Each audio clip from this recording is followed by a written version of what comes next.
Hello students, myself Ajay Bansal and welcome to my YouTube channel A B commerce classes. Student, आज हम जो topic study करने जा रहे हैं, इस टॉपिक का नाम है मीनिंग ऑफ मैनेजमेंट।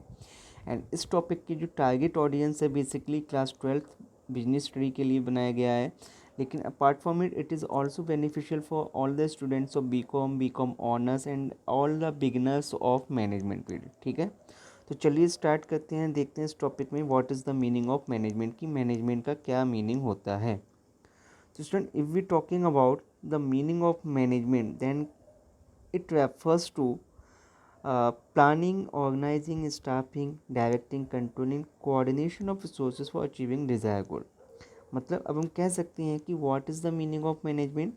तो मैनेजमेंट क्या है? एक प्रोसेस है जिसमें हम अपने डिज़ायर गोल को अचीव करने के लिए क्या करते हैं, प्लानिंग करते हैं, गोल के अकॉर्डिंग ऑर्गेनाइजिंग करते हैं, देन आफ्टर स्टाफिंग करते हैं, फिर डायरेक्टिंग करते हैं, कंट्रोलिंग करते हैं, फिर रिसोर्सेज को क्या करते हैं, कोऑर्डिनेट करते हैं। ठीक है, तो ये होगी मीनिंग ऑफ मैनेजमेंट, कि मैनेजमेंट एक प्रोसेस है जिसमें हम रिसोर्सेज को कोऑर्डिनेट करते हैं। अब स्टूडेंट्स, जब हमने बात की है रिसोर्सेज की, रिसोर्सेज को कोऑर्डिनेट करते हैं, तो हमें ये जानना जरूरी है कि हम मैनेजमेंट में कौन से रिसोर्सेज को कोऑर्डिनेट करने की बात कर रहे हैं। तो देखिए स्टूडेंट्स, मैनेजमेंट में हम बिजनेस ऑर्गेनाइजेशन में बात करें तो हम 5 टाइप के रिसोर्सेज होते हैं। ठीक है, कितने रिसोर्सेज होते हैं? 5 टाइप के रिसोर्सेज होते हैं, और इन रिसोर्सेज को 5M के नाम से भी जाना जाता है। ठीक है, ये रिसोर्सेज कौन कौन से हैं इनको हम देख लेते हैं। इसमें सबसे पहला रिसोर्स आता है आपका मनी आता है, देन आफ्टर आपका man, then after material, after that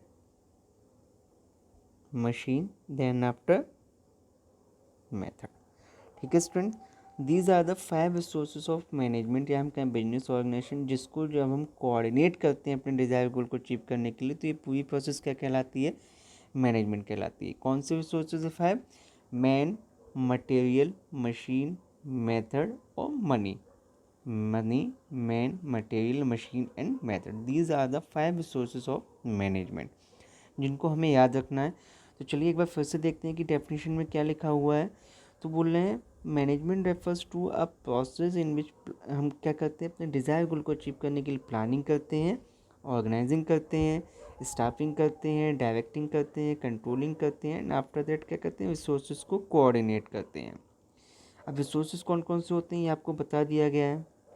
ठीक है, चलिए, this is a definition of management. Student, अब एक मॉडर्न डेफिनेशन ऑफ मैनेजमेंट दी गई है, उसको भी हम पढ़ लेते हैं कि मॉडर्न डेफिनेशन ऑफ मैनेजमेंट क्या कहती है। According to modern definition, management की क्या डेफिनेशन है, मैनेजमेंट का क्या मीनिंग है। तो देखिए, मॉडर्न मीनिंग ऑफ मैनेजमेंट कह रहा है कि मैनेजमेंट इज ए प्रोसेस।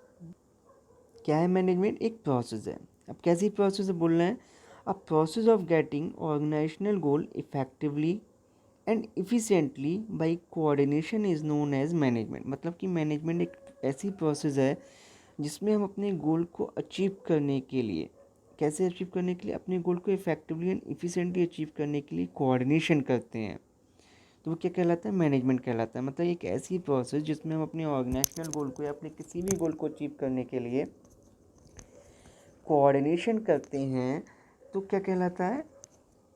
वो मैनेजमेंट कहलाता है। अब देखिए, यहाँ पे 3 चीज़ों का मतलब समझने की ज़रूरत है। What is the meaning of coordination, effectiveness and efficiently.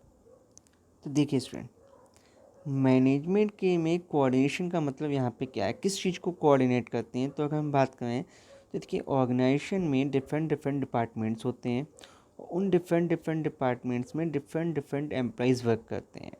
ठीक है, तो हम कह सकते हैं कि मैनेजमेंट एक ऐसी प्रोसेस है जिसमें हम ऑर्गेनाइजेशन में वर्क करने वाले डिफरेंट डिफरेंट डिपार्टमेंट्स के डिफरेंट डिफरेंट एम्प्लॉइज़ के एफर्ट्स को कोऑर्डिनेट करते हैं, ताकि हम अपने ऑर्गेनाइजेशनल गोल को इफ़ेक्टिवली एंड एफिशिएंटली अचीव कर पाएँ। ठीक है, तो अब यहाँ पे मतलब अब हमें जानने की ज़रूरत है कि इफ़ेक्टिवली एंड एफिशिएंटली का क्या मतलब होता है। तो देखिए स्टूडेंट, इफ़ेक्टिवली का मतलब होता है completion of work on time, मतलब कि अपने टास्क को टाइम पे कंप्लीट करने के कमिटमेंट जो होता है इफ़ेक्टिवली कहलाता है।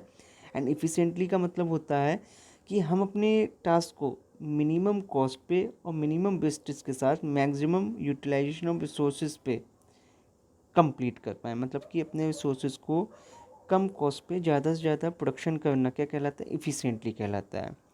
अब फिर से अगर हम डेफिनेशन की बात करें कि मैनेजमेंट क्या है, एक ऐसी प्रोसेस जिसमें अपने ऑर्गेनाइजेशनल एम्प्लॉइज़ के एफर्ट्स को कोऑर्डिनेट करते हैं ताकि हम अपने गोल को इफ़ेक्टिवली मतलब टाइम पे और इफ़िशिएंटली मतलब मिनिमम कॉस्ट एंड बेस्टिस के साथ कंप्लीट कर पाएँ।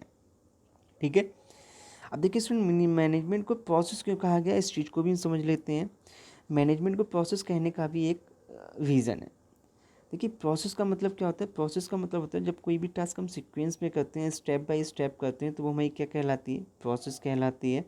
और इसीलिए मैनेजमेंट को प्रोसेस कहा गया है। मैनेजमेंट को प्रोसेस क्यों कहा गया है, क्योंकि मैनेजमेंट में कोई भी टास्क हम परफॉर्म करते हैं तो उसका एक पर्टिकुलर सीक्वेंस होता है, एक पर्टिकुलर स्टेप्स को हमें फॉलो करना होता है, जिसकी वजह से मैनेजमेंट को प्रोसेस कहा गया है। अगर हम मैनेजमेंट की बात करें किसी टास्क को परफॉर्म करने के लिए और सीक्वेंस की बात करें तो सबसे पहले आप क्या करोगे, प्लानिंग करोगे, then after organising, after that staffing, directing, controlling, then after आप कोऑर्डिनेशन करते हैं।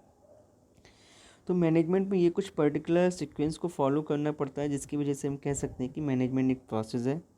तो आई होप आपको मतलब समझ में आ गया होगा what is the meaning of management and why management is called process, what is the meaning of effectiveness and what is the meaning of efficiently. तो student, this is all about the meaning of management. Thank you so much for watching. Thank you.